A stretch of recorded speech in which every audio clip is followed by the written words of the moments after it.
I'm having an issue with my Discord where I see someone's got their hand up in the request, and I open it, but I don't see anyone's name. Very strange. So I can't actually bring anyone on stage. uh, yeah, I'm trying to. I see that Hefe, you have your hand raised. Here, I'll show what I see on my screen. I think Discord has a bug or something. That works. Yeah, if Node features it can do it. Cool. Yeah, I don't know why. I just uploaded, like, downloaded the latest Discord, and they changed the setup and they broke it. So Yeah, Discord's been really bad for me lately. It's been super buggy. So, yeah, you're not the only one for sure. yeah, sweet. All right. Well, glad you're up here, sir. Yeah, GM, how are you?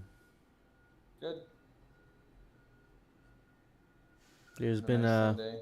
a lot of shipping going on lately. It's been hard to keep track Yeah, of yeah. everything. Last week was pretty okay. It's August is going to be a lot of planning and shipping, and then I think September is going to be a big month. It's going to be a lot happening in September. How do you feel, A lot. about the whole farming release now that it's kind of getting wrapped up and you're looking back on it? I mean, it's great. Yeah. It's like I feel like the farming is kind of the backbone of the economy, and it's just going to be something that's going to be going for a long time, and it's kind of self-sustaining as we introduce more and more mechanics that aren't farming related. It'll just be kind of this thing that kind of hums along in the background and drives the economy. Is If there people want anything? Sorry, to, go ahead. no, I just mean if people want to farm, they can farm. If they want to do other stuff, there'll be plenty of other stuff. But it's going to be it'll be a cool backdrop to the entire ecosystem. Yeah, I agree. Is there anything with the farming that you know, uh, is everything going as expected? Does anything surprise you with the way people are building things? We did a lot of discussion with the recipes, and in my opinion, they seem to be working out pretty great. But is there anything Yeah. you didn't anticipate, or you're like, whoa, people are really upgrading things fast now, or anything like that? No, I mean it seems to be pretty much going to plan. I think probably one thing that could be tweaked a little bit is the maker price. I think that's probably a little bit too expensive. So if there's not a huge demand for makers, maybe they need to be revised down a little bit. But how it's easy to raise prices. It's harder to lower prices without having to refund people. So would be a consideration. But yeah, that might be the only thing that totally not totally happy with. Yeah, that is interesting. I personally haven't installed a MakerBot yet, only because where the glitter price is at, we've done like a comparison with that. But I'm sure there'll be a point where we realize we need a MakerBot because, we'll talk about it today with the friends, discussion, friends getting phased out. I imagine the glitter rewards will go down for everybody across the board. So the demand will still Mm-hmm. be there. People will still want to use it, but um, maybe there's like a decision people have to make at that point whether maker might actually be worth it at that point. Yeah, Nick, we're in the DAO meetings channel. Mm-hmm. He just said the maker is not expensive. It's just glitter is cheap. Yeah, glitter is it's pretty cheap right now. I would say. Yeah. I would agree with that. Mainly just because there's not a ton of syncs right now. They take these things do take a little bit of time to get online, but the good news is there are plenty in the wings. Yeah, it'll be interesting to dig into that and see, what other use cases we can use for the glitter token. I guess speaking of which, we can probably get right into our discussion today. Welcome, everyone, all 46 of you here Sunday morning for DAO meeting. We're going to get into some old business first, as we usually do, and then there's some new business that we have to discuss. And then anything else Coder Dan has specifically you want to talk about, we'll make sure there's room for that too. So we'll start off with the friends discussion. We've had this discussion for a couple weeks now. We want to retire friends. I think there's a consensus forming around, we're going to retire friends, but we have to figure out how we're going to do that. Dr. Wagme has a proposal, actually not a proposal, I think it's a discussion up in the DAO right now, pushing for October 1st to, have that as a soft deadline for, making that transition over into the new pool or into the glitter pool. And I know there's some comments from Moon that have been made as well. Have you been following along in that forum chat with Dr. Wagme? Yeah, I was looking at it Yeah. some today. I have not looked at any of the numbers very closely yet, but I have been reading the comments. Mm-hmm. I mean, I think the gist of it is, there's a dilutional effect going on with the friends at this point because there's just so many of them, and they're increasing, on a daily basis. And you would have alternative staking utility with glitter mining, which includes the single-sided staking WAP Ghost that has no permanent loss. Uh, and then we can actually focus our NFT distribution events based on the right time, based on the supply and whether it's going to generate profit for the DAO. We can take a more informed approach on that, and then also more flexibility with the NFT distribution for Pixelcraft, like I said, and the DAO. So that was the gist of the idea behind moving on it sooner rather than later. And then, there are some negative effects that you listed there.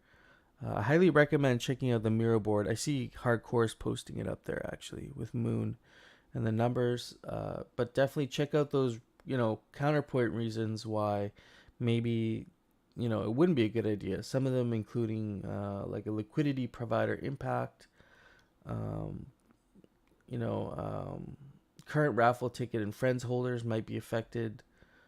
The ghost liquidity, the overall liquidity for Ghost might decrease if we have less people mining for friends, and maybe they just drop out of the pool completely, and they're not transferring over to Glitter. We might lose a little bit of liquidity for Ghost there.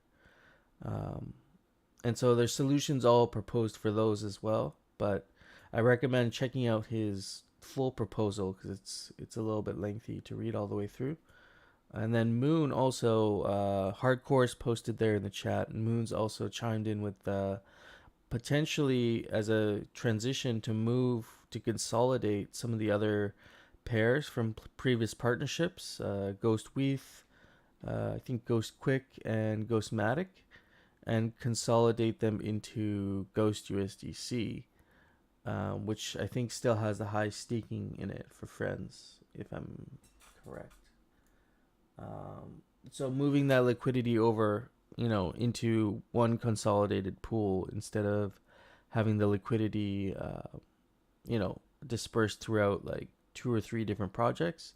Some that we no longer really deal with, like the Ghost Weath, I believe was a DinoSwap pool for their promotion, liquidity mining promotion. That's kind of long ended now. So maybe that would be a good idea to move some of that into Ghost USDC, as well as the Ghost Quick pair. But I want to know what you think. What are your thoughts on it? I'm just looking at the chart that Okay, Hardcore just dropped. nice. So we got the different LPs and the percentages. So let's see, 15% for Ghost USDC, Ghost Quick 0, Ghost Weath 5, Ghost Matic 5, Ghost Alchemica 56, Ghost Glitter 14, WAP Ghost 5. Mm, I wonder for WAP Ghost, should we give that a little bit more? Maybe just because there's going to be a lot of single stakers that aren't going to want to come over.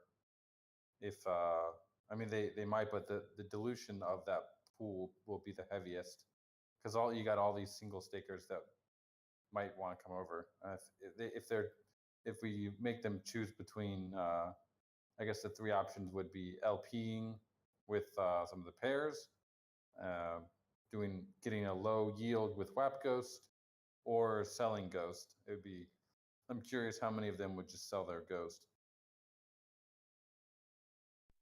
It is interesting, but also at the same time, you know, wouldn't it? I mean, if they saw their yields go down on the Ghost, like the tickets in Ghost, and then Yeah, you know the friends are, I feel like they would have sold already because the yields are probably not that great at the current ticket prices. that's true. I mean, But I'm yeah, just wondering. I don't know for a fact if that's true, but like the ticket prices are down to two Ghost or a little lower than two Ghost, down from like 10, 8, 10 Ghost, mhm. where they were probably selling tickets, and now it's kind of maybe hard to sell the tickets. It's probably hoarding tickets at this point, but not knowing when you can sell them. I'd imagine I'd just sell my Ghost at that point if I was like Yeah, staking like a million Ghost or something. yeah. The ticket market isn't exactly super active. I mean, there's still quite a few trades happening, but nothing, no huge volume on that side for sure.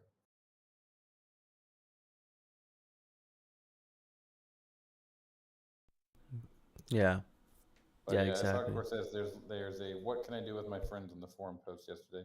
There are still people who are not really following that closely they still think that they will have like a use case for their friends at some point.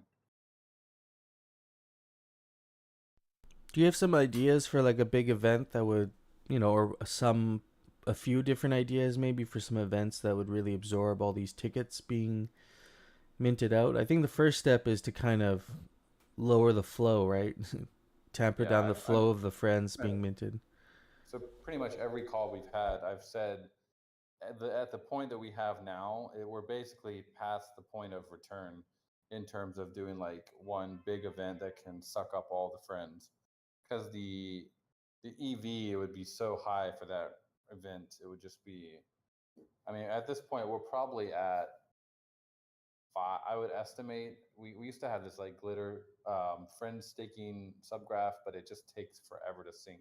It's never up to date for some reason. So very hard to track the exact balances, but I would estimate we're at somewhere between 5 to 10 billion friends, just like waiting out there. So someone wants to run the math on what the EV, what the value of 10 billion friends is right now. Let's see. Going to Aavegotchi stats to get the floor price here of one friend. But it's definitely beyond one big event. So I don't think we can realistically think in those terms.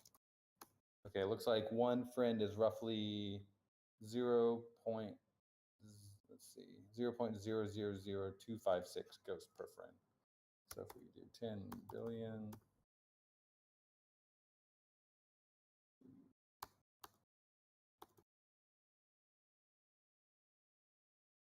puts us at 2.56, like 2.5 million ghosts. That's about right, probably. Oh So wow. if we were in a bull market, yeah, there might be a possibility. But in this like bear market with low liquidity across the board in every NFT project, it's pretty difficult to do an event that's gonna soak up 2.5 million ghosts worth of liquidity. So we need to be aware of that. And any solution we're doing as far as like a raffle is just going to be a part of the solution. But yeah, the first step is definitely turning off the spigot uh, sooner rather than later. So we stop that and get all the people that are currently doing ghost staking onto glitter staking. Yeah, I was talking to some guilds this week. 8-Bit Gamers Guild, YGG. Some of these guilds that actually do have significant amount of Ghost, and even they haven't really moved their whole stack over to Mm-hmm. glitter staking yet. So I mean, YGG hasn't even moved their glitter stake. like just their stake to Glitter yet. So, and I know they probably have, you know, at least 1 million ghosts, maybe more. I don't know. That they want to move into that, and that's just one guild. So I wonder how many other guilds probably haven't done that either at this point. Probably not many. So, and they saw the value in that after I told them, you know, what Glitter is and what it's going to be used for. They saw the value in that. So I'm sure others will see the same. We just need to, um, first of all, get their attention probably by turning off the spigot, and they'll go, "What the hell?" But then we can let them know there's this Glitter staking. There's a higher utility there, and we're actually, this is a longer term, like Friends. I don't know if Friends was ever, you guys were thinking of it to be a long term thing, but the Glitter is definitely has a long term vesting schedule, you know, over almost 30 years. So it's not going anywhere. Yeah. So what I would think, and that is what my position has been, we can turn off Friends, have Glitter going, and then in the future, if we do any event, we still keep our raffle tickets that we currently have for the raffles, and they can be either convertible with Friends or convertible with Glitter. And so eventually, if you have Friends lying around, you can still use them. We're not going to say no, you can't use your Friends. That would be a big problem, I think, if we cut off like access to the Friends. But if there's an economic value to holding, maybe there's an advantage in using Glitter to buy your tickets over using Friends, or the other, or vice versa. So Oh, I would advocate for a dual system for a while.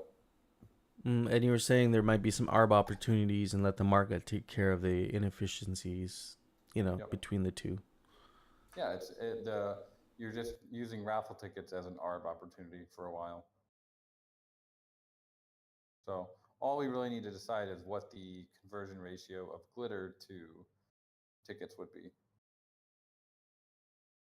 Could it just be translated over into the ghost value per ticket, or would that be too much in Glitter? You know, if we were to say what is the current ghost value per ticket, and then what does that translate into Glitter?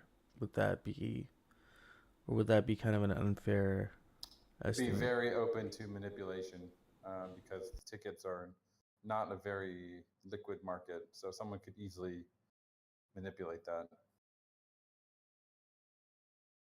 Because you would need some Interesting. sort of like on-chain oracle for that. Basically, what's the average price of a ticket, and then to calculate that, someone could do market manipulation or like flash loan attack or something to manipulate that. So I don't think we'd want to do that. I think we would want to start with a kind of fixed conversion rate and just let it go for a while. Time has a interesting point, but also that comes down to that EV conversation you were saying before, where there has to be a higher opportunity in winning something than the price of the actual ticket. So that might be a lot of Alchemica if we were to do raffle for VRF rolls for, you know, like packages. Essentially, what you're talking about is like a chest of Alchemica that you would win through a raffle. Um, But, you know, Alchemica prices aren't that high either, so you need a lot of Alchemica for people to feel like they want to put their tickets into it.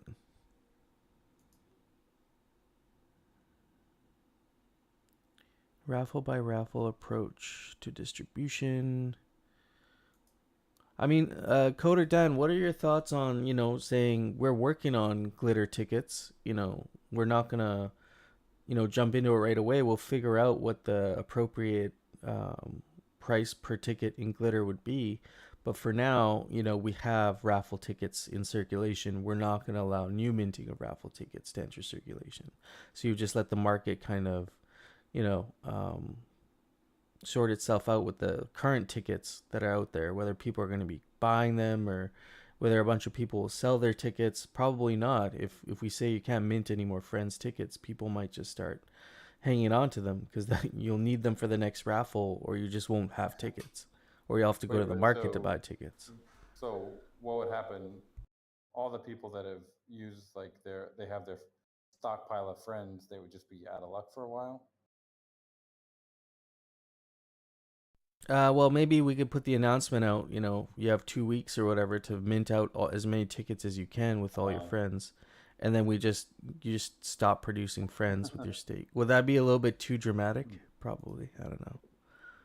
well, there are some people out there that are not checking the Discord every couple weeks. Like they might be like monthers, Oh just yeah. come in and check in once in a while.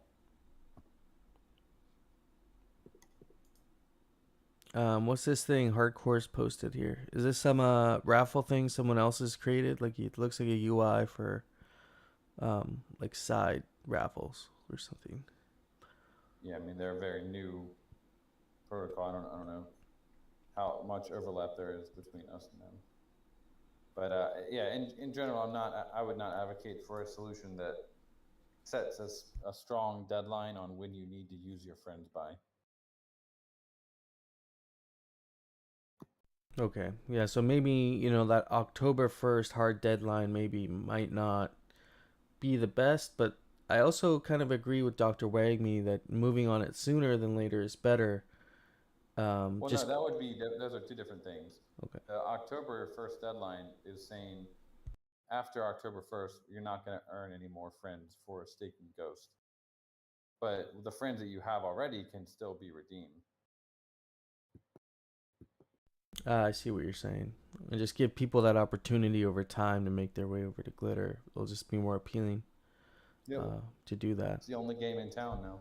Yeah. Right now, there's two games. So if you tell them, okay, you're not going to get any more missions here, but over here you can, you're going to get some people who move over. You're going to get some people who just probably go looking for other opportunities, other places. But I mean, there still is going to be some loss there, but it is what it is.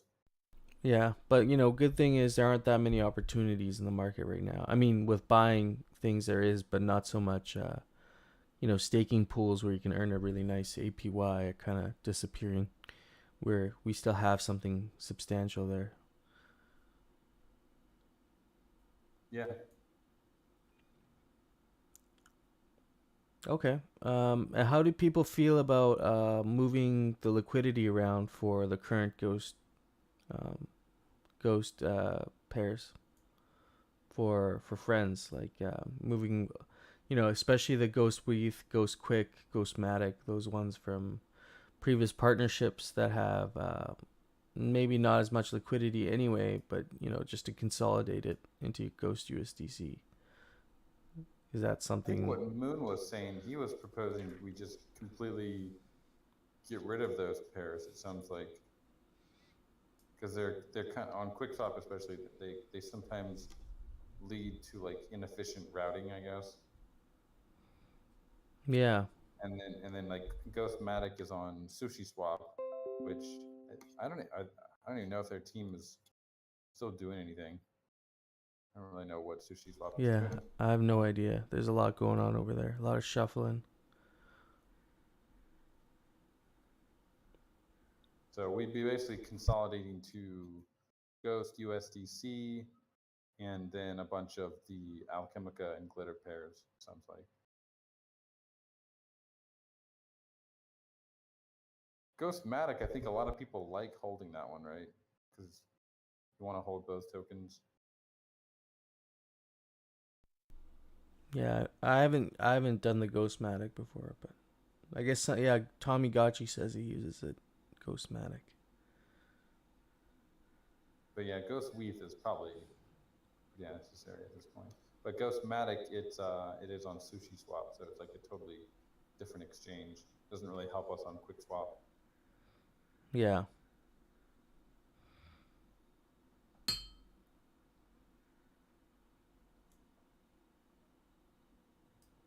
just seeing what people are saying here. Yeah, we did Ghostmatic on Sushi as a partnership with them, but they totally dropped the ball. They were kind of going through a corporate implosion at the time, so it wouldn't be a bad idea to move it back onto QuickSwap.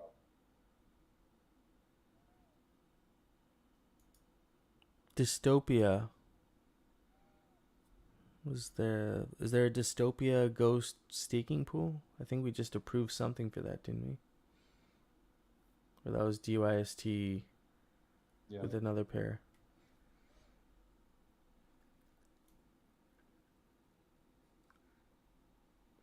Okay, so it sounds like we should be sunsetting, at least sunsetting the pairs that people are staking for friends.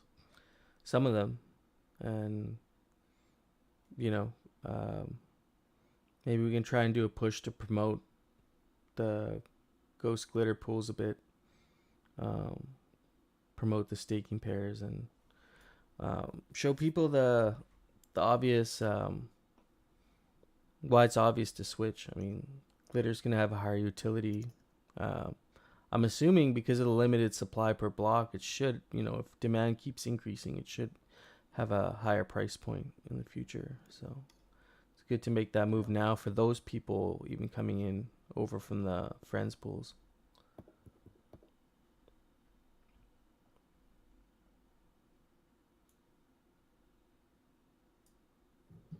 Now, if you were to set a price for tickets in Glitter, I guess doing it based on the ghost price of a current ticket is not the best idea. What would be some alternatives to consider? I mean, you could do that. It's just it's going to dramatically vary in the future, and for a while there'll be this arb opportunity between the friends, like on the tickets between friends and Glitter. So you're probably the prices will kind of be attracted to the middle point between them for a while. Yeah.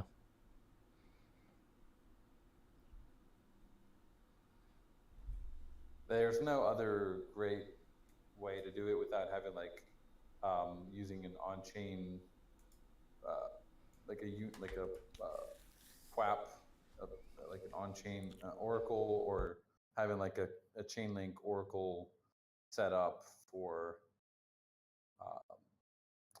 We do have a Ghost Weth oracle, but I don't know if that could be used or not, because we really need it for Glitter. We're not worried about Ghost as much as the conversion rate between Ghost and Glitter. Well, that is a good point. I mean, it could be highly manipulated if you don't have an oracle actually continuously updating the prices. But I guess the other point you just made is the ticket prices would vary like pretty wildly in Glitter. Well, so if Glitter goes up a lot, it's going to take more Glitter to convert to a ticket. So if we win, when we have a raffle, people they would want to spend their friends before they spend their Glitter. And once they've spent all their friends, then they would start moving into Glitter. If Glitter is cheaper than one friend, then people would be spending their Glitter rather than their friends, because it's cheaper to do it that way. I see what you mean. Because there's two games in town, they can kind of position themselves accordingly, while people are also making that transition over.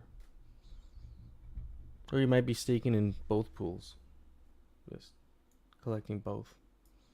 It's just a matter of if you're using your Glitter for tickets or not, or if you're using your Glitter for something else.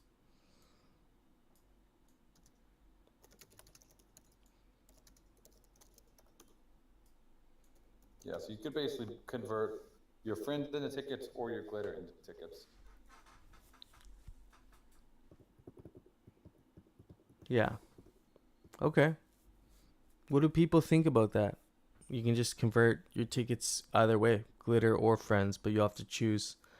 You have to make that decision which one's actually the better choice, financial choice.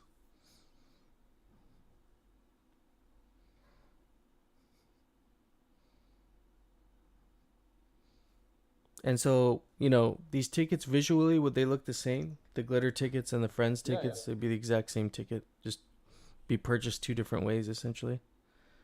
Yep.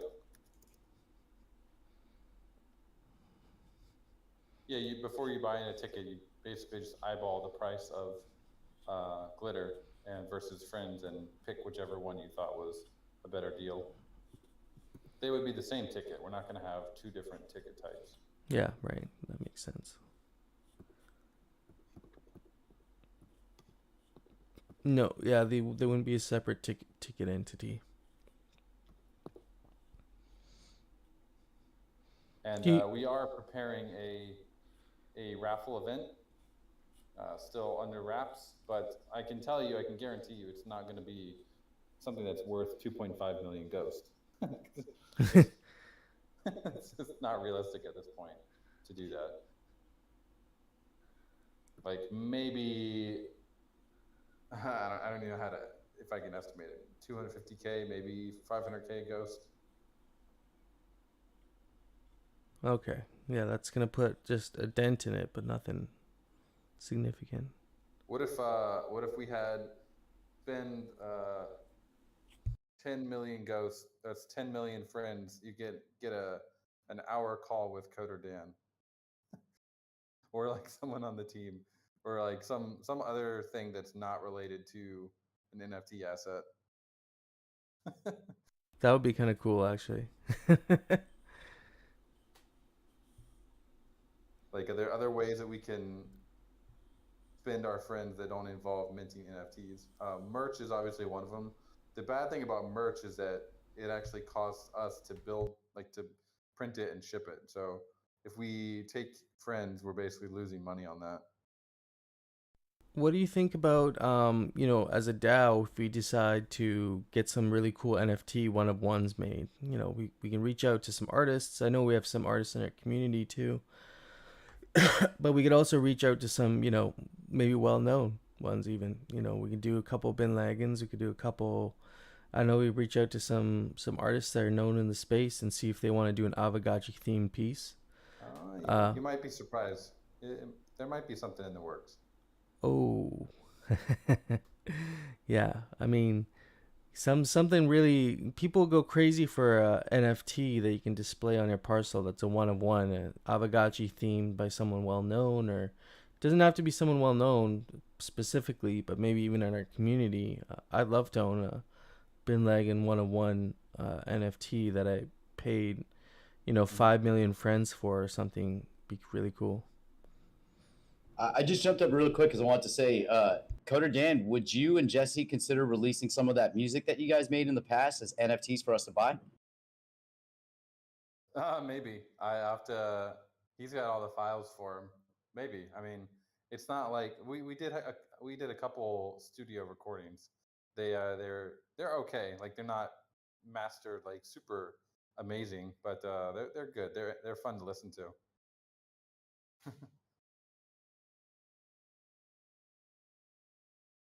We could do. I'm interested in music NFTs a little bit. Like I've seen, what's his name, like Koopa Troopa on Twitter, always like hyping them. Seems like they're pretty cool.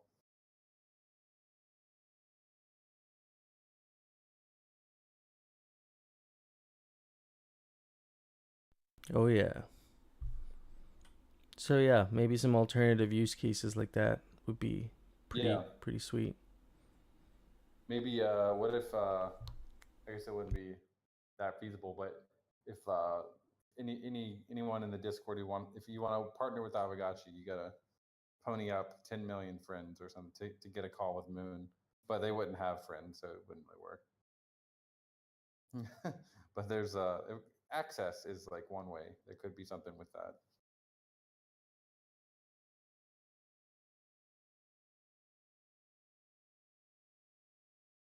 Yeah.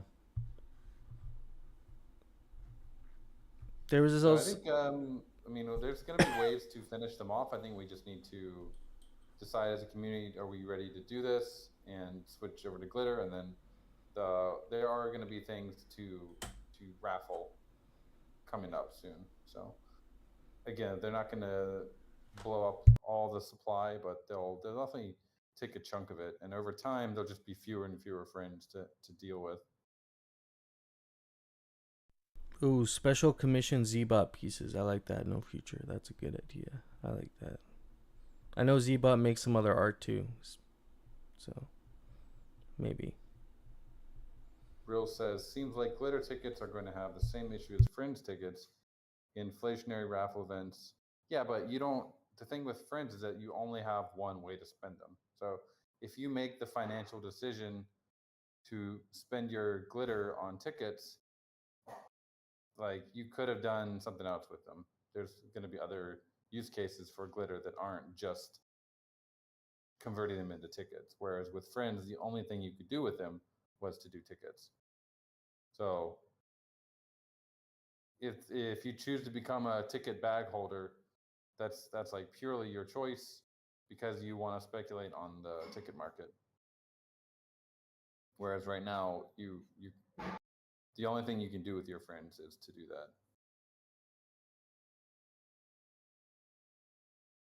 How do you think that will change, like raffles in the future after, after we're able to clean up the excess supply of friends, and now the tickets are what we rely on for like the actual raffles themselves. Do you think that the raffles are going to get more opportunistic again? Kind of like the first couple raffles we had were really good. Like, the chances of winning something were great, and then they kind of slowly went down over time. The odds weren't as good. Do you feel those odds improving because we are going to have, like what you just said, people are going to have to choose whether they want to enter the raffle or not. So you might just get lucky potentially if a lot of people don't enter that raffle and you happen to be one of the few that decided, you're going to mint a bunch of tickets. I actually don't think that will happen. Oh, okay. Like I think the EV of the raffles will always be pretty much equivalent to so the amount of tickets entered will roughly equal the EV of the raffle. For the first couple raffles we did, the EV of the raffle was higher than the number of friends, like the raw number of friends that we had in the ecosystem. So there was always going to be there was excess value sloshing around in the raffle compared to how many friends and tickets there were. So whereas now, even in the future, once we get rid of like let's say all the friends are gone and there's only glitter left, what's going to happen is people will start market buying glitter and keep buying it up to the point where one glitter ticket is like the value of all the glitter tickets is roughly the value of the raffle because it's a liquid asset. Friends is not a liquid asset. You had to stake to get it. But with glitter, there's basically unlimited glitter. So all that would happen is the price of glitter will go up whenever there's a raffle to meet the EV of that raffle. Does that make sense? That's cool. Yeah, that actually it'll create some nice healthy price action for glitter then, every couple months, no matter whatever glitter is already doing, there's going to be this increased demand from people buying up the tickets to match the EV. That makes sense. Yeah. But yeah, if people buy the tickets with their glitter and then they complain that there's no raffle, that's kind of on them. They should probably wait till there's a raffle announcement to do that. Yeah, yeah. yeah. If they don't wait, then they're kind of just they are kind of buying the dip. Yeah, exactly. I mean, I like that we can be more tactical about how we're doing our wearable drops and land sales and stuff especially around the raffle aspect of it. This way, because there's no pressure, inflationary pressure. So yeah, okay. I think we have a good idea of how we want to approach this. Do you think there's room here for like some sort of a sig prop to be put together? Either specifically addressing the current ghost pairs, or addressing the move to moving. Having both glitter tickets and the traditional friends tickets available. Do you think that's two separate proposals? Do you think we should wait and have more conversation? What are your thoughts on like moving ahead? I'm one member of the DAO, so Yeah. I think we're probably at a point where we can move to a core prop or a sig prop pretty soon and see if it passes. Yeah. So Dr. Wagner's proposal could be the SIG prop.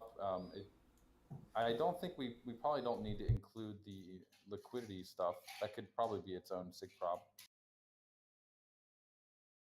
Yeah. Okay. And Yeah. then the proposal for friends, I think it should include a conversion rate for glitter if we go that direction.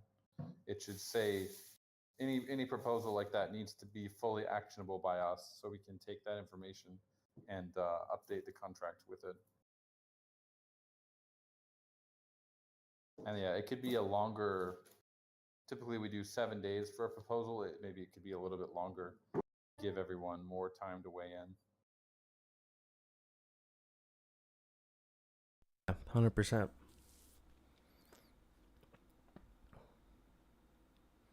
All right. So that was a good discussion around that. Gave people an idea of how we're going to move forward, and we can maybe get some SIG props out of that. Two other smaller pieces of old business, and then we'll just move on right over to the next thing. District DAOs. There's a working group that's being assembled. So if you want to be a part of the District DAOs working group, I believe right now it's Hardcore, Arg, Carter Carlson, Crazy Crypto, Gadfly, McCallum, Mytho, Allegory, Quincy, T-Bird, Musashi, Michael, Dunk, Nestor, and Totally a Client. Those are all the current members, but I believe the door is open to have more people joining in on the District DAO working group.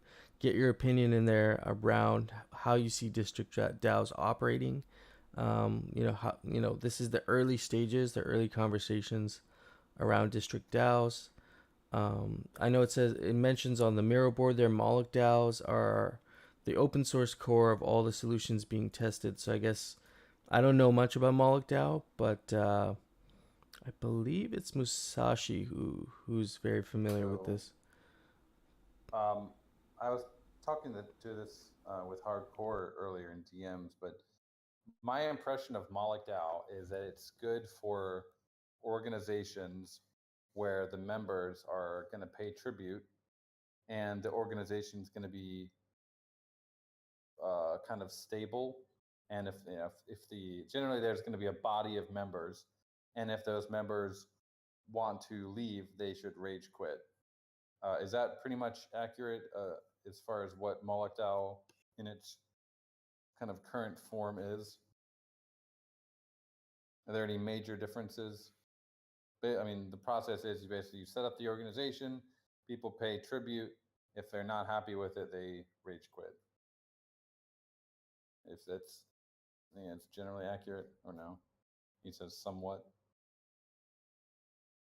So my main question is, if you have, so we're giving voting power on based on parcel ownership. So if my parcel transfers from me to you, is that voting power going to transfer with it? That's the core question. And can you assign dynamic voting power based on ownership of that parcel? Basically, do they have NFT-based voting power?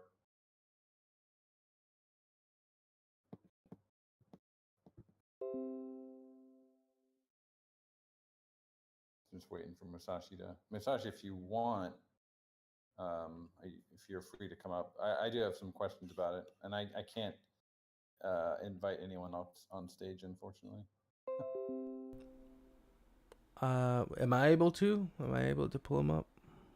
I don't know if I have the. Let's see. I can probably make you a moderator. I mean, you're up here every week, so yeah. I could get Musashi up here. If you'd like to come up, sir, you can just put your hand up. We can get you up here. And okay, I think you. Okay, you should have managed channel permissions now. Okay.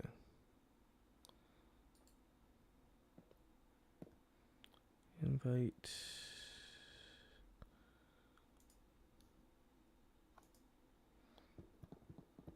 To get him up here, you just right click. It should show up there. under all the Yeah, regular it options? should sit under show requests, but mine doesn't show anything, so that's why I can't. Oh, But maybe I can click on his icon. Hello. yeah, here we go. Got him up Yeah, here. I pulled him up. I was able to get him up. I'll get off now. Oh, thanks. Cool.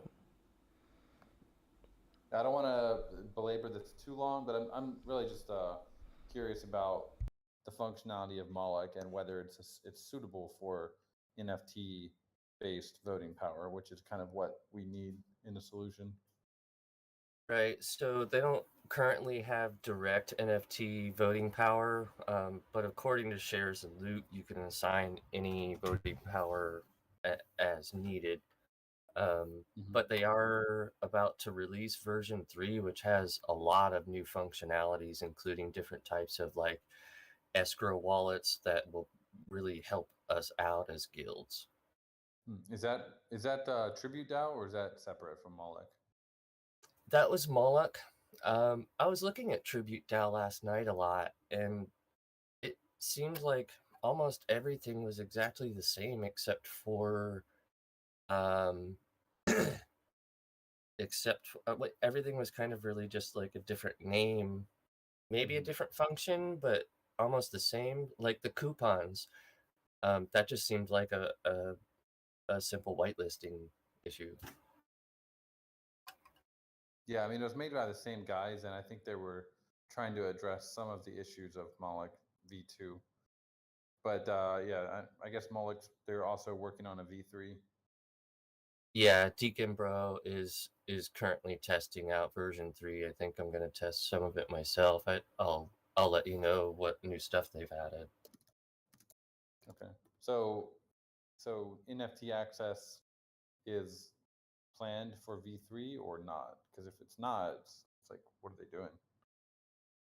I think so. I just don't know whether that's being directly incorporated into the safe or whether they're going to use a minion. I mean, incorporated directly into the DAO House UI, or whether they're going to use a minion for that. Right. Okay. Well, I know they're focusing on the NFT aspect, though. You know, okay. with Lens being live now, that's really important. Got it.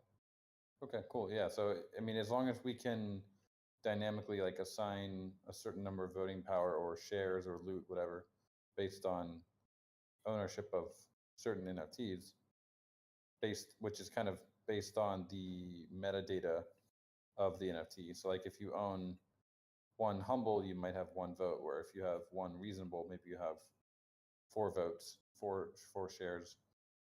If they're able to do something like that, that would be the ideal solution. I'll talk to him about it maybe in the next couple days. Is there anything specific I should add to that, like some of the metadata should reflect their voting power, right, according to the type of NFT? Is that right? Yeah. Okay. Yeah, it's not like you. I mean, it's not like you can go by token ID. You can't say, oh, token ID 1, 2, 3 is like humble, and 3, 4, 5, 6 are like reasonables. Right, because even how we've built it up should affect our voting power, right?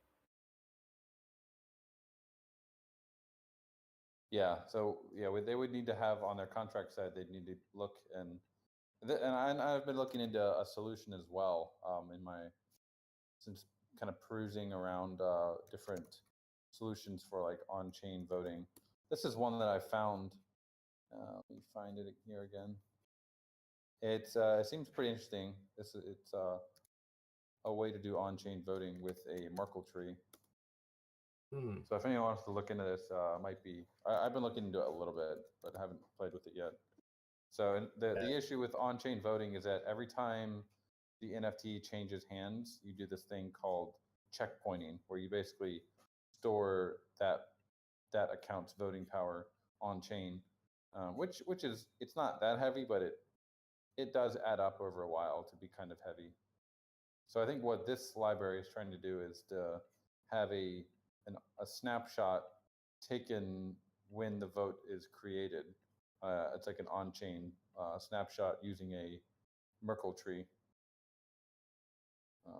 So Nice. that could be one way to do it. But yeah, we need to look a little bit more into this. This is what I was considering for maybe as a DAO district, like implementation could be something like this. But we would have to do the contracts and do the UI and stuff for it. So you wouldn't have like a DAO house nice UI to use. Now, Rachel of Good Ghosting is in the process of testing a new DAO right now and playing with NFTs. I'm going to pick her brain after this to see exactly what she's testing out. Okay. Cool. Yeah, right on. Thanks for sharing that with us and giving us some background on Moloch DAO. There is anybody wondering, there's an article here tagged in the mirror board as well if you want to read on Moloch DAOs. There's that there for you. And so that's the DAO working group. Musashi is a big part of that. Has a lot of it, knows a lot about this sort of thing regarding DAOs. But we do need more members probably in this working group. It'd be nice to have many different voices. So if you're interested, definitely reach out. Who's the one leading? Is there someone leading the DAO work group, district DAO work group? Or is it just an open, anybody can come in and provide their... I think it's just open right now. We don't have any restrictions or anything. Okay. Yeah, so just if you do need to find out how you can join, maybe DM Hardcore. He seems to know the way in, and get a good conversation going around that. So next up, we got the DTF bounties. There's DTF funding available for your project. There is an application you can fill out. The DTF also has their own Discord, so you can just hop in there if you do have specific questions. This is the Google Doc for the funding application. And there's also a DAO project manager position. If you are interested in that, the submission deadline for that is the 14th. So, if you're interested in that position, definitely get your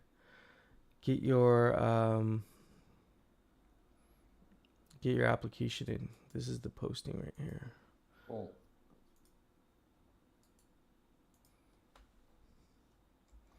Nice. Mikey J, you're submitting the DTF proposal for WTF Analytics. Right on. That's going to be huge.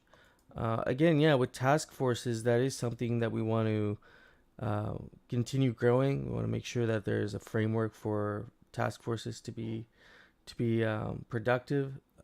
We have the wearable task force, the DAO Treasury task force, and there's one more.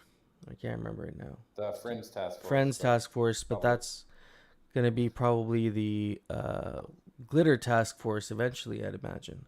Probably make a transition. Eventually that should kind of evolve into a full-on economy task force. Kind of my feeling on it. It'd be great to just have a committee doing like a bird's eye view, kind of like a think tank, right? That's because it's a real economy. We should have think tanks like going and making reports on the state of the Gotchiverse and the Gotchi economy and things like that. That's kind of what our if you guys haven't seen it already, the Gotchi analytics dashboard that we were kind of working on a little bit. Oh yeah, that was pretty sweet. You showed that yesterday. A cool evolution of the Friends task force to get I guess we call it the ETF, maybe the economy task force, or the GTF, Gotchiverse economy task force, maybe. I don't think it'll be the Friends task force has been pretty inactive for a while anyway, so I think it's a natural evolution to just kind of start widening the scope of it a little bit. Yeah, the economic analysis, Gotchanomics task force is going to be super useful moving forward for sure. That's definitely something I think, That's a good idea. Sorry, I just gotta get a sip of water here. All right, so we got task forces, and yeah, ultimately these are going to be kind of working groups, providing feedback on these specific things. So if you are interested in that specific aspect of the Gotchiverse, it's it's a good idea just to be a part of that conversation. So those are the two things there. That pretty much wraps up all of our old business. So for new business here, we basically have Somebody had brought up this idea of fractionalized land renting. Coder Dan, have you seen this conversation in the DAO on fractionalized land rentals? Yeah, a little bit. I think it was Mark that posted that. I think I was mainly focusing on the V Alchemica part because it's kind of, I didn't really see how the two go together, I guess. There's the soulbound V Alchemica, and then there's the fractionalized land renting. I didn't really see why it was necessary. I mean, what's the relationship between them, I guess? Because I think, isn't Jared already doing something similar where he's got like a sharecropping model? Yeah, he's building a whole UI for it. So like there's definitely something being built in our community that's going to allow like sharing of land, fractionalized sharing of profits, land profits. So I don't know. It sounds like two different ideas. There's the V Alchemica that's, locking Alchemica into the ecosystem, and then there's the fractionalized land renting. Now, the fractionalized land renting is, like you said, I think Jared is building something like that.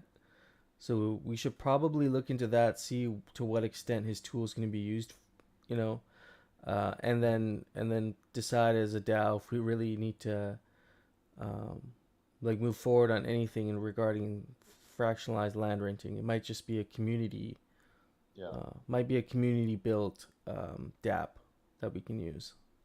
Yeah, I don't really see a need to have it part of the core experience. If someone can build something on top of it, that works fine with me. Yeah, it'd be nice to have for sure. If we can get Jared up here, maybe next week or something, we can have him touch on that and give us more details on like what he's trying to build out. What are your thoughts on? Sorry, go ahead. Just the V Alchemica that's an idea I think we've been batting around for a while. It basically it lowers demand. It lowers the selling pressure on Alchemica and moves it over to the actual installation or tile side. So you'll see probably a lot. I mean, there's already people like minting and selling stuff in the bazaar, but you probably just would see more of that. The Alchemica would be, I guess, less affected. You wouldn't really have spillover being sold directly on the market, but then you would basically be moving that sell pressure onto the bazaar and then into Ghost.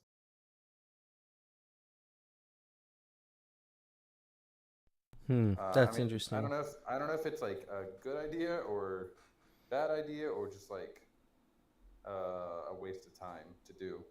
Like, really, is it really necessary? What's it gonna really bring us?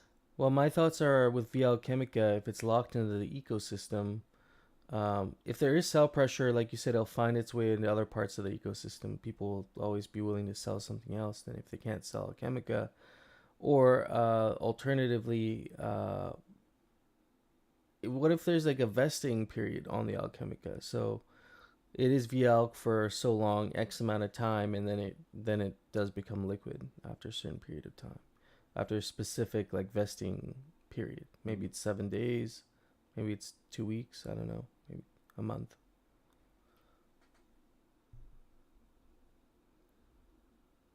Yeah, I don't know. I mean, what is that really? What are we trying to accomplish with that? I was starting to think, what are we trying to do with this feature?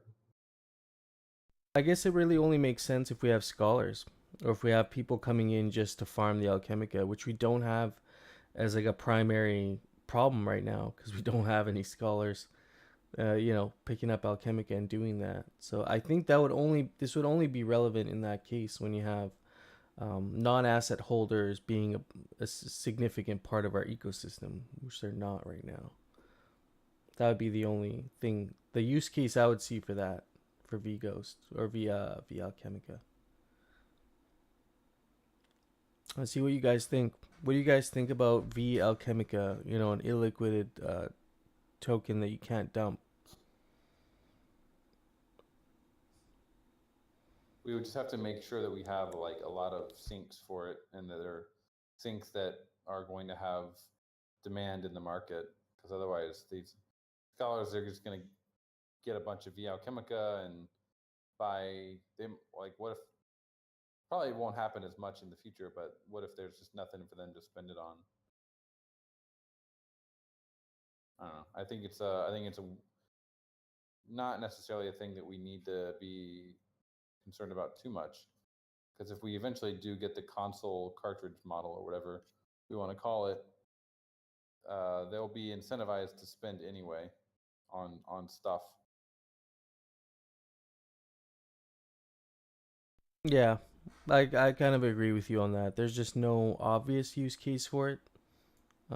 We were batting it around before as an idea when we had the free spillover turned on for collecting. We had that idea kicked around as a potential solution, but there is really no need for that right now, for sure. So I guess we just table that one unless people really feel like we need to dig into it more. But fractionalized land renting is something we can touch on next week. I can reach out to Jared and see if he'd be willing to. I know his time zone might be weird, so he might not be able to, but yeah, just I'll try and get some more details on what he's trying to do there, and if it fits in with fractionalized land renting, then maybe the solution there would be, let's just try and get him some funding so he can build it and like make it work really well, have a nice tool for the community. I feel like they could almost do that themselves. Like, if you set up all the infrastructure for your sharecropping, you could also kind of make your own V Alchemica contracts, because I guess your scholars would kind of, I don't know. The scholars would receive the Alchemica and they could just sell it, I guess. But you could kind of say, oh, if you want to continue in my sharecropping, you need to do something with it. You need to reinvest it. Like, there's a way for them to do that without having to change the entire way that the game works. Yeah. Oh, my Callum just dropped in the chat there from Jared. Yeah, so a landowner would be able to deposit a land parcel into a smart contract, request N number of shares for this land, and there'll be a total of Y shares available. So, 50 out of 100 shares, 80 out of 100 shares, whatever percentage you're planning to keep there. The landowner specifies what they want to build on their land, and people can purchase shares in this operation by supplying the Gotchis Alchemica and glitter building materials for the build. Okay. That's cool. Yeah. And then the builder upgrader would get a fixed fee for completing the builds as the landowner's specification, which would also be crowdfunded in return for shares in the operation. So even the shares themselves could be exchanged or awarded. And the share owners can vote on the percent spill that goes to the reservoir emptiers. That's kind of cool because there's like multiple individuals involved here. You can actually compensate the whole operation. The remaining funds after the emptiers fee and emptiers manager fee will be split amongst the shareholders based on the percentage of shares they own in the operation. Okay, and then altars on that land should be monetizable. I can't say that. In a similar way from channeling, with a percentage of channeling revenue going to the shareholders in the operation. Interesting. And I assume this is all happening like through smart contracts in a trustless way. Yeah. So that's pretty neat. That's very cool. Yeah. Let's I'll try and get more details on that, but that's a very good explanation of the whole way it works. Yeah. So yeah, that's fractionalized land renting. We don't need to, I guess, as a DAO, really move on that. It seems like there's a community member already working on something really useful around that. Last point of business for new business, just to mention from, I can't remember who it was again. It was someone was saying that they couldn't vote with Snapshot, and they were having trouble voting. I think it was Yannick. Yeah, he uses Gnosis Safe, and we're looking like he's going to be reaching out to them to see if they support Polygon with Gnosis Safe. I think they do, but yeah, it's a bit weird. So GMI uses Gnosis Safe for everything we do. We actually opened a portal the other night using Gnosis with 6 transactions. Have you guys voted on Snapshot with it? Oh no, we haven't done that. No. Oh, you can maybe try it if it works. If you guys can get it to work, maybe it's something else. Okay. Maybe try voting on something with your wallet. Yeah, that's a good idea. We could do that. But I was surprised we can open a portal through Gnosis. It was kind of a clunky experience, but we were able to do it. Collectively open the portal together. Nice. So that was kind of cool. How was it clunky? It was laggy on my end and maybe on a few others, and then I was getting this error for a while, just failed transactions. I can't remember the exact error, but was it like an Aavegotchi side or Gnosis side? No, it was Gnosis side. Yeah, but it worked in the end. So Masashi says Polygon Gnosis mainnet. You guys have voted on Snapshot, or you've used Aavegotchi on Polygon, because his specific issue seems to be using Snapshot with a Gnosis Safe on Polygon.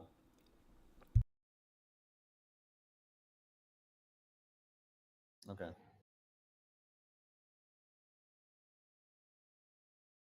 Well, yeah, maybe reach out to him, and he's had some troubles apparently with it, so maybe try reaching out and you guys can figure it out. Yeah, exactly. Coder Dan, do you have anything you want to touch on specifically, or something you want to toss the ball at for toss out to us for we can talk about between now and next week?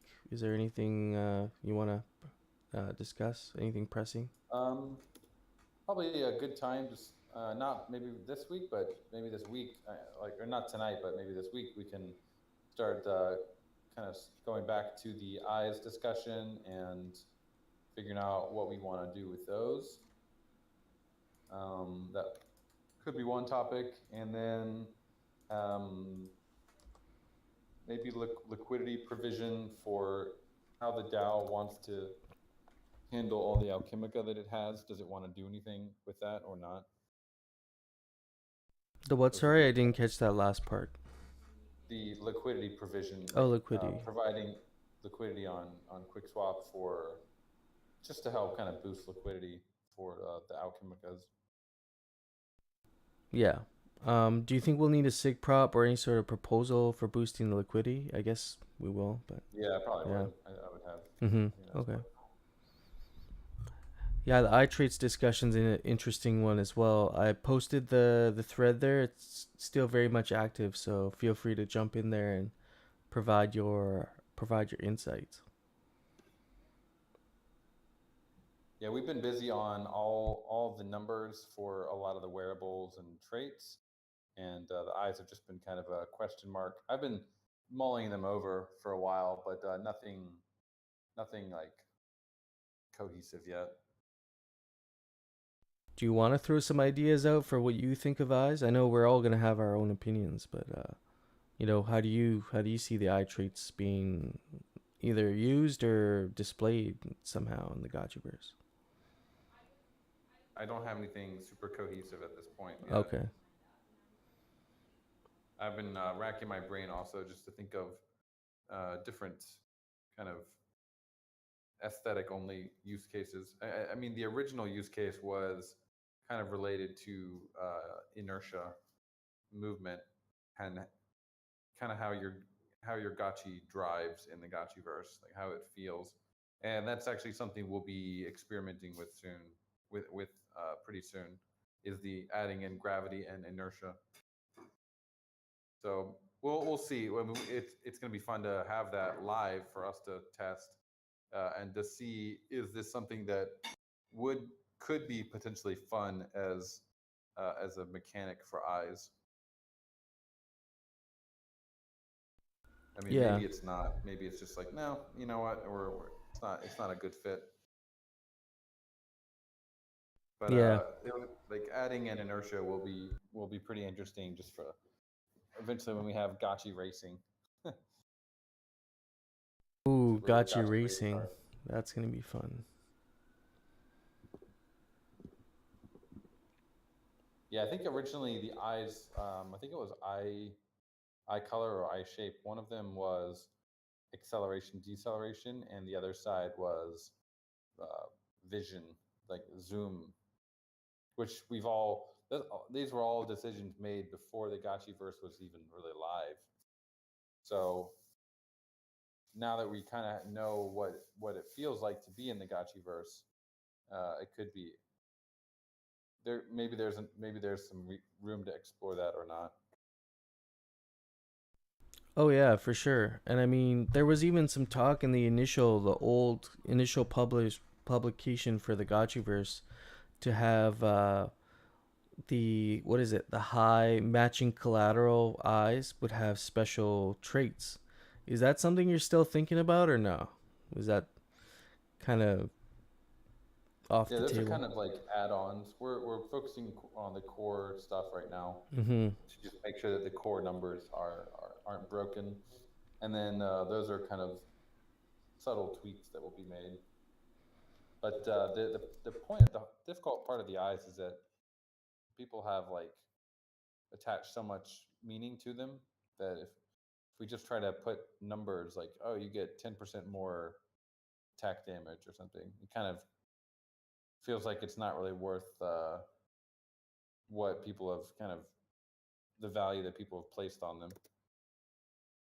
Yeah, totally. I mean, there was also another good point that you had made, alternative good point that you had made, where adding a lot of significant utility to the eyes might actually have a negative price impact across the board for a lot of gotchis, while maybe the few would benefit from it, but the majority would maybe not benefit from it, and then the possibility of what if eye traits didn't have, a significant utility but had more of an aesthetic appeal in the Gotchiverse somehow, aesthetically it makes a difference, then maybe they could still stay with their speculative nature, but there would be more of a flex. It would be like going towards more of a, the way you say, bevelin good or ben, I can't remember the term, but Yeah. the flex kind of item, maybe that would be the value, and that would kind of that would stay kind of in line with how we look at eyes right now. Very much looks rare kind of meme where um, we will get eventually NFT collectors that are seriously hardcore about just collecting things that look rare, and there probably are some already that are double mythi collectors or mythi collectors. But yeah, it's maybe adding significant utility to double mythi is not doing its service. Maybe it's pure speculative nature, and the fact that it looks rare that's the value. That's what attributes. That's why people want it. I don't know, but that was an alternative point that you'd made also. Yeah, I think we talked about maybe having like kind of like a bat signal with the eyes where you could like shoot lasers out and they would like shoot your collateral sign onto the ground. Maybe that could be like a trait that's only for the double myths or the godlike eyes. You can kind of lead the pack by shooting your lasers out, but they wouldn't really do anything. They wouldn't do damage. They would just kind of just be a flex. I do think the eyes should be displayed somehow a little bit better. You know, like you said, the bat signal, or somehow visually be able to flex the eye color, eye shape a little bit better than right now, where in the Gotchiverse it can be hard to see sometimes when you're zoomed. Yeah. Even 30% out, it's kind of hard to see the eyes specifically unless you're all the way zoomed in.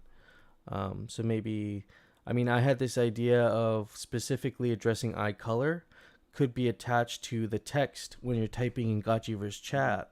If you have that green or pink, you know, mythical color, people are going to know without even knowing, like seeing your Gotchi, but it's just going to be a little bit of a flex that that color of the eyes matches the text that you're typing in the Gotchiverse chat or in the district chat or whatever.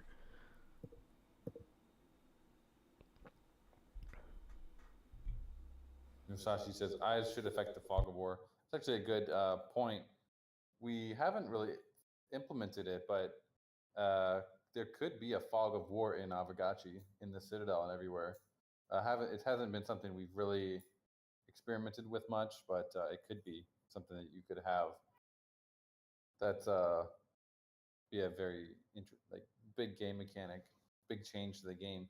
Because right now you zoom out and you can see everything, but if you had fog of war, you wouldn't be able to see everything. You would only see what you've already explored in that game session. And so right now we're kind of working on these street lights. They don't really do much because they don't illuminate anything because everything's already illuminated. So I've been actually thinking about fog of war recently.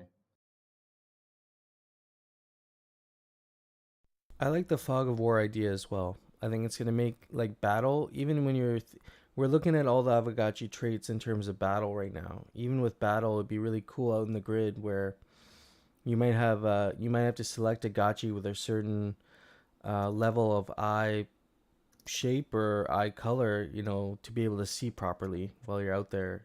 You know, there might be certain Gotchis that are more equipped with that compared to others. Maybe to balance it out, because, you know, I know you can't change the eye traits, so you would have a bunch of people who would be maybe not so enthusiastic about their Gotchi that was a high BRS, but now is somewhat, no, I shouldn't say nerfed, but, you know, the abilities of the Fog of War kind of hamper its abilities to be a really good battle Gotchi. Maybe there should be, to balance out, some wearables in the future, or add some abilities to certain wearables that would allow you to increase, you know, your visual space, even if you don't have great eyes. So, you know, if you don't have great eyes, but maybe a wizard visor, maybe it increases your area by 10% or 15%. Maybe that would be kind of a way to address that, because I could also see with the Fog of War certain Gotchis, especially high BRS ones that maybe don't have very good eyes, would now, you know, you'd be like the samurai that's like kind of blind, you know? It's like you can't really see that well. So you might need a wizard visor to kind of help you, you know, to make up for your disability as a Gotchi and be able to actually be battle worthy again. Well, if you guys like the Fog of War idea, it's something that, as I mentioned up above, you could have it everywhere, but it would still be in the Citadel, except we're planning to add like street lights all over the place, just to kind of give more vibe and luminescence to the Gotchiverse. But because there's no Fog of War, they don't really do that much because there's no darkness anyway. Je suis fatigue has a good question. Will there be weather or verse-wide environmental effects? Yeah, I think we're open to experimenting with that a little bit later, probably. We definitely, I have some ideas for sure about, especially like the environmental stuff. This idea of biomes and like certain ingredients or equipment or, you know, certain items being available during this weather period is also something that I've seen happen in other games before, and it's made things really interesting where you might have that, when that storm comes through, there might be a certain thing you can pick up in that time period, and then that's it. That item becomes scarce, whether it's just an in-game item or, a material that you can use to craft something else. It creates this interesting dynamic around that, for sure. Yeah, I think there's a lot of things we can experiment with, especially with on-chain data in the Gotchiverse, and just like Slick mentions, day-night cycles. I would love to have some things that are triggered by actual on-chain events, and we are still in the building out infra phase of a lot of things right now, but slowly we are definitely getting more and more into feature development as a company, which is really exciting. We've pretty much tackled almost all the hard stuff as far as like holding a bunch of players and decent lag within the game, and Alchemica spillover was really smooth yesterday, which was great. So we're going to get into some fun feature stuff, and this is where I think the DAO. This is where we want the DAO to be creative with us, and we can come up with ideas together. You guys can come up with a lot of ideas, and we'll kind of sift through them, and the ones we really like, we can definitely support more. But if there's something the DAO really, really wants, we could definitely we could prioritize that. If it makes sense. And we have two areas where we can provide feedback. I think one's the SDK wishlist area in the in the main server here, and then the other area is the Canny page where you can add. Is there anywhere else? I mean the DAO forum. Yeah, the DAO forum. We have that whole game mechanics section. Oh yeah, that would be a good place to start moving our conversation, for sure. Yeah.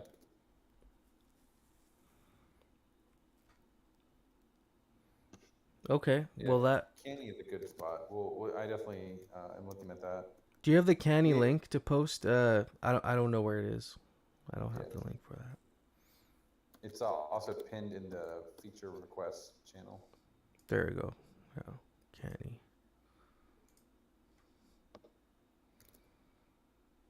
We do have a list of already kind of high priority things that we're working on, and our roadmap is taking form quite nicely. So some of the things like the mailbox, a really nice idea, and want to prioritize it at some point. I don't want to also delay stuff that we know is kind of in the pipeline. It's going to be really good for the economy. But I think if we can find a low bandwidth way to enable that, that'd be really neat. But yeah, great conversation already happening in Canny. Really think that's a nice way to organize everything. Yeah, definitely drop your feedback in there.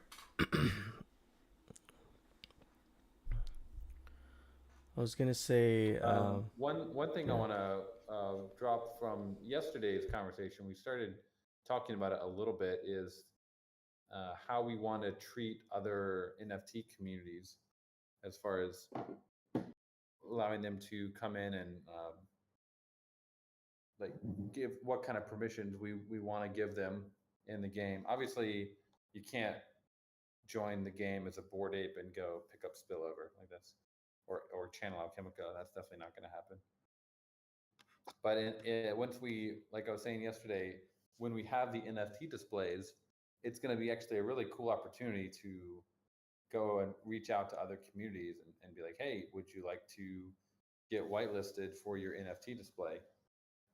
In our Gotchiverse, you can show off your whatever NFT you have. You can sell it. It'll link to OpenSea. You can kind of advertise it in the Gotchiverse. But to do that, you'll need to have a parcel in the Gotchiverse, or someone who has a parcel. They'll have to kind of display it for you, or you can get a parcel, and then it just comes down to, okay, do they need an Aavegotchi? Do we have the observer mode where they can kind of play as an observer and build stuff, but they can't do anything with it. Like they Hey, can. I just jumped up because I wanted to say the mod from the Robotos community, because I messaged them. They have you open up collaboration tickets. He just got back to me and he was kind of asking more about the scope of what we're looking for. So I just told him I'm a community member and I'm just trying to bridge the gap. So when they do get back and give me more information, should I put you in contact with them or Moon? Yeah, Moon. Yeah, because I like he was asking what do we want from a collab. I'm like, look, I can't really say anything. I just think that we both have two cool communities, and these guys are gigabrains, so maybe you should talk with them. So I figure any information we get here will be perfect for just kind of knowing how to disseminate this information and also going about trying to work out more of these like kind of connections with other NFT communities. Yeah, I think it's still pretty early days here. We don't even have the NFT displays or the observer mode or anything live yet. But it's a good time to start thinking about how we want to integrate other communities, if we want to, into the Gotchiverse. Because it is, we're not this, we're not alone, obviously, in the space. There's a lot of stuff happening, and it can be a pretty powerful way to grow our player base by working with other communities and getting them excited about our world. Yeah, I agree. And I like your guys' openness to how we could approach it as a DAO. The way I see it, there's two components here. There's the actual avatar aspect, and then there's the participation and permissions aspect. So I think the first part would be as a DAO to decide, are there going to be avatars from other projects in our Gotchiverse, like walking around? Or is it going to be an avatar represented by something a theme that fits within the Gotchiverse, whether it's a different type of character, baby Gotchi. There's been multiple kind of ideas to represent other communities, or are they going to be allowed to use their own avatars? I think that's the first thing we got to figure out. The next thing is, what sort of permissions would these communities have? Like, how are they going to be participating in the Gotchiverse? Is it going to be continuous participation, or is it going to be event-based participation? And during those events, what are we going to be allowing them to do? So I think those are like the first few things, maybe in my mind, that we should try and figure out, and then branch out from there and work on the details of it.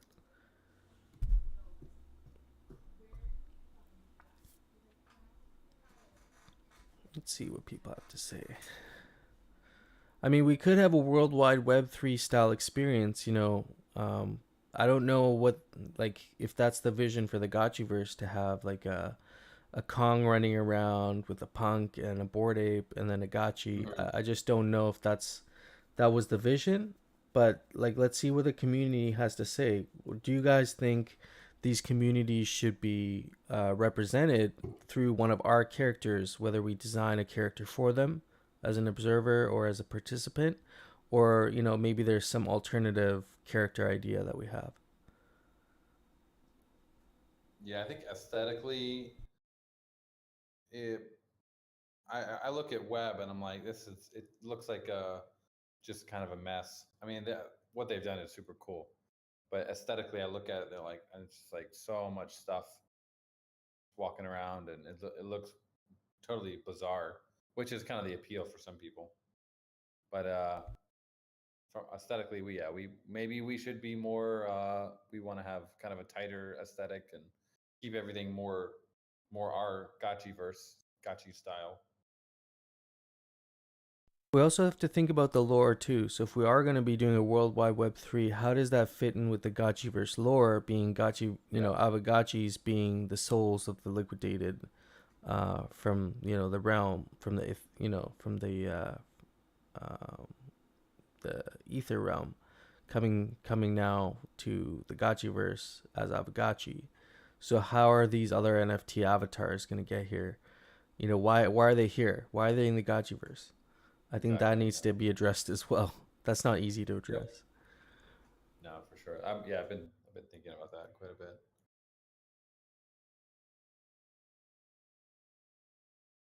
But I like the idea of having some sort of a character representing other NFT communities. And you said something very interesting yesterday, Coder Dan. You said not all Gotchis have Spirit Force. I'm curious to know more about what people think about that. There are gotchis that are native to the gotchiverse, and then there are Aavegotchis that are kind of injected with spirit force by the humans. So yeah, it's kind of strange because the other NFT communities are in the ether realm. They're not in the nether realm where the gotchiverse is. So how are they getting there? I mean, that's a great question. There's got to be some way for them to get into the gotchiverse, into the nether realm, which is kind of a one-way trip. You don't generally go from the ether realm to the nether realm. You can't really come back. So there's got to be a mechanic for them to get back. Yeah, exactly. If that's the case. It kind of makes sense for there to be kind of like, it's a gotchiverse, almost like a way to solicit other like members to join the gotchiverse in advance of this big war that we're going to happen. It's like calling all NFTs, come join the gotchiverse in preparation and help us build this world out in preparation for the liquidator invasion. Where the gotchis themselves have crafted these hybrid souls that are ready to be taken by other NFT communities to defend the gotchiverse. Maybe we have to burn Alchemica to create the characters, and it's like, oh shit, we need 10,000 more of these, so we need to make 10,000 of these souls that can be taken by other NFT communities and then help us fight this great battle. And so for a while, you would have maybe 10,000 extra Aavegotchis in the Gotchiverse fighting off the liquidators, and then the souls would kind of, dissolve or disintegrate after the battle, and that would be it. That would be those NFT communities would lose access now. And maybe at that point they'd be so interested in the game they'd say, "Screw it, I want an Aavegotchi now because I can't use my Gotchi soul anymore to fight because it's dissolved or whatever." And well, I don't really think they would be able to fight or do anything. They're really just to observe and kind of be present. If we let them start fighting and doing stuff, then it's mixing pretty closely in with Aavegotchi. can we maybe just use them as a meat shield in the battle? Like they can all line up and in groups of 10 and have like 20 rows of them between us and the liquidators. They could be the meat shields. They can use fists. But yeah, I like the spectator role as well. Allow them to be a part of that experience without actually giving away our rewards. Yeah, the big draw for them is I kind of think, well, what do these other NFT communities want to do? They're going to want to so when we eventually get, like, for example, if you talk about gotchi art, like if you had someone like Bin Laden, like you want to show off your NFT art that you've created in the Gotchiverse, you might have some friends that aren't necessarily in Aavegotchi that might want to be able to view it. It's like, how can they view it? And then that's one layer. And then the other layer is, if there's like a community that has their own NFT project and they're like, oh, we'd love to show off our NFTs in the Gotchiverse. Why they want to do that? I guess they would want to bring over some Aavegotchis to their community, which is probably kind of unlikely. But we also want to bring their guys over to our community. So maybe other NFT PFPs is a harder sell, but probably art is a good kind of middle point, right? Because they're not interested in necessarily in playing the game, but a portion of them, they start looking at the art and they're like, oh, this is actually pretty cool. Like I might want to get a gotchi. But I don't think we're going to be able to convert a lot of for example, like the Cool Cats guys to come over and get an Aavegotchi. I mean, maybe we could, but it seems like the PFP guys are everyone's in their own lanes. They're all moisturizing in their own lane, all happy. I had a question. How would you feel about, like, if we opened up the Gotchiverse during the Great Battle, say, like when liquidators engage, and then other PFP or other projects can come in only during that time to help us fight, and the only thing they can get is potentially the yield from killing the liquidator, because the liquidator would have whatever alchemica it has. Potentially, if that's a mechanic, maybe they can kill. That's the only thing they can do. They can help us fight, and they can get little yield from the liquidators. So they're just essentially like a step above a liquidator, but we kind of give them that like status of, hey, we recognize your community. We want you in here to help us fight. How do you guys feel about that? Yeah, that was the it kind of idea I breaks the had lore. behind. Oh, go ahead. Sorry. Yeah, I think it's a bit at odds with the story and the lore. I don't know if I'd want to deviate that much from things. I prefer them just to kind of be observers in the game. Yeah, I mean that was the idea I had for the souls, Gotchi souls, but it does, you do make a good point with that. With art, you had a recent alpha that you dropped on us yesterday. You had some alpha you dropped on us yesterday. Do you think that, without actually giving it away if you don't want to, is that going to be a significant how do I say this? Is there going to be significantly more artistic value we see come about from this new release? Yeah, but that's not all. That's So not all. the answer is there. Yes, there. I mean, there are. It's going to definitely open up creativity, but that's not the only art. Oh. Yeah, it seems like you guys have a bunch of artistic things coming down the pipeline. So I'm really curious to know more of that side before we really make any concrete decision on other NFT communities, because the art aspect alone might be a huge selling point. Yep.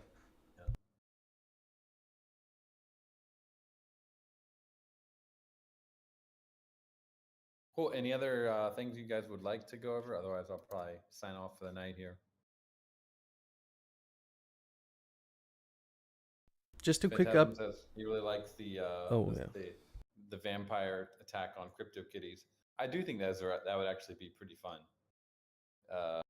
Basically, we find these like communities that are basically disintegrated and just kind of give them value back for their dead NFTs. We kind of give them something in exchange for their dead NFTs, and it's something that they would use in the game. So we might be able to like activate them with that. I think that is a cool idea, and no one's done it yet. That's interesting. So I mean, you would go over to the CryptoKitties community and say we have like some sort of an offer for you to come join the Gotchiverse. Yeah, pretty much. Like CryptoKitties, I remember a while ago I was thinking of there was some llama. Was it? No, it was like what was it? Weird NFT project. But basically, they just got rug pulled, and they have all these useless NFTs sitting around. And there's like a lot of like good people in those communities, and they just got useless NFTs. Like, what if Aavegotchi was just like, hey guys, I mean, it could be for liquidators like later on, but liquidators they're kind of like one-time use. But that could be one way that we do it. We say you now have a liquidator token. We've airdropped it to you, or you can go claim it. And we probably get a good chunk of new people just coming to check things out. That's really cool.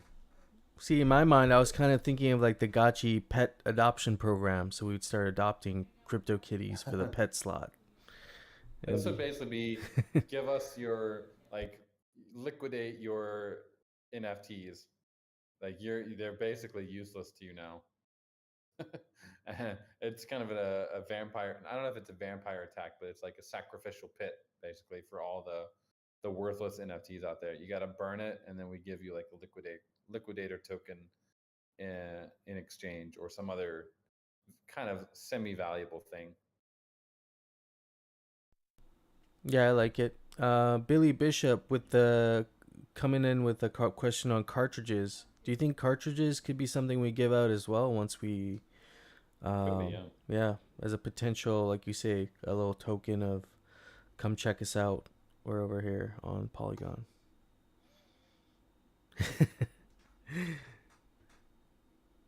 We'll do it to the Bored Apes. Hey guys, I don't think there probably won't be takers for that one, but there definitely would be takers. Like someone mentioned, DeFi Kingdoms and like Crypto Kitties, maybe.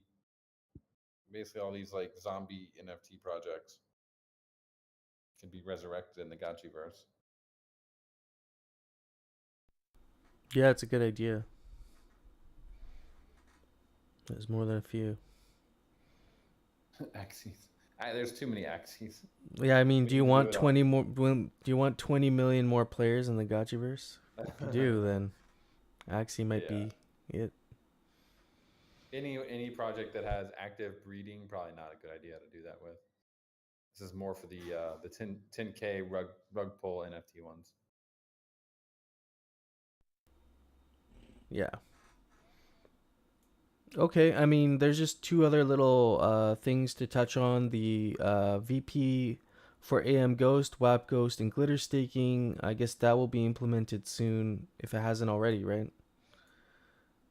Yeah, we'll be working on Snapshot is so overloaded right now. We're gonna have to hopefully optimize some of our queries or something so we don't keep hitting their RPC, like their endpoints having some issues. So we'll hopefully be able to look at that next week. Although the same team that is working on that also does the V2. So there's kind of a lot happening right now. But yeah, we'll definitely be working on that. The core prop has definitely passed. Excellent. And then second thing, stop new BRS wearable emissions until further notice. That one has met quorum with 18 million ghost for the 9 million ghost requirement.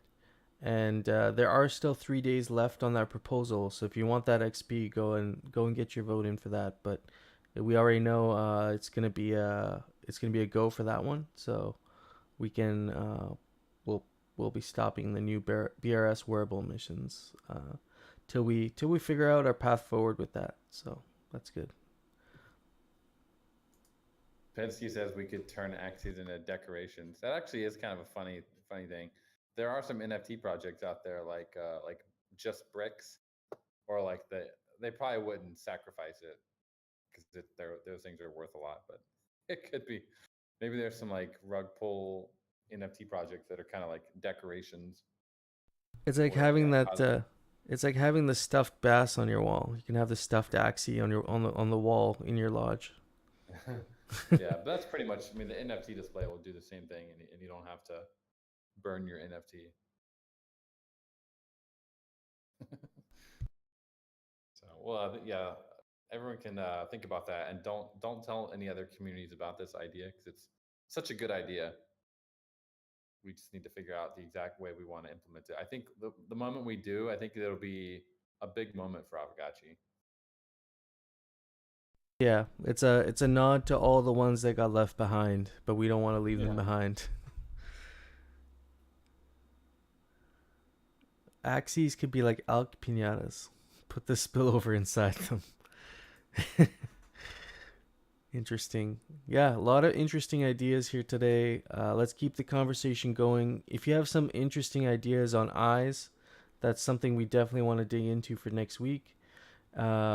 Anything else that you want to talk about, you can either DM me or Hardcore to put on the Miro board, and we'll definitely try to address that for next week. We'll probably try and get Jared here if he can make it and hear more about what he's building with sharecropping or land sharing. And that's all. I mean, that's all I got for today. Do you have anything else for today, Dad? I'm good, friends. Right on. Thank you, 89 people coming to hang out with us on Saturday morning for the DAO meeting. This is why we're the most active DAO in the world, right? Nansen stats just put that out. Yep. We're I think by all metrics, we're like the actual most quality active DAO in the world. I don't know the exact statistics on that. If you have the chart, you can post it up in here in the chat. Actually, I do have the believe it's right here, actually. I don't know if you've been having this problem with Discord lately, but it doesn't even let me. Like if I'm trying to, oh here we go. Yeah, this is the dashboard for Nansen, and you can see Aavegotchi by voters, voting not by voting power, but voters on active proposals. We're almost like double Lido. Yeah. Which is And crazy. This is, as far as I know, this is not like the Gotchi Vault. They vote as a block, so we don't even have all the guys that are voting like through Gotchi Vault because they don't need to vote. So we're actually missing quite a big chunk of voters as well. That's crazy. That's an inaccurate metric, and we're still leading by double almost. We're by like, active proposals. handicapped. We're voting with one hand. We don't even need the other hand yet. That's fine. So, all right, friends, I'm gonna sign off here. Thanks for another great DAO meeting, and have a great Sunday. You as well, sir, and the rest of you as well. Have a great weekend. We'll see you next week. We'll catch up next week. See ya. GN. GN. Later.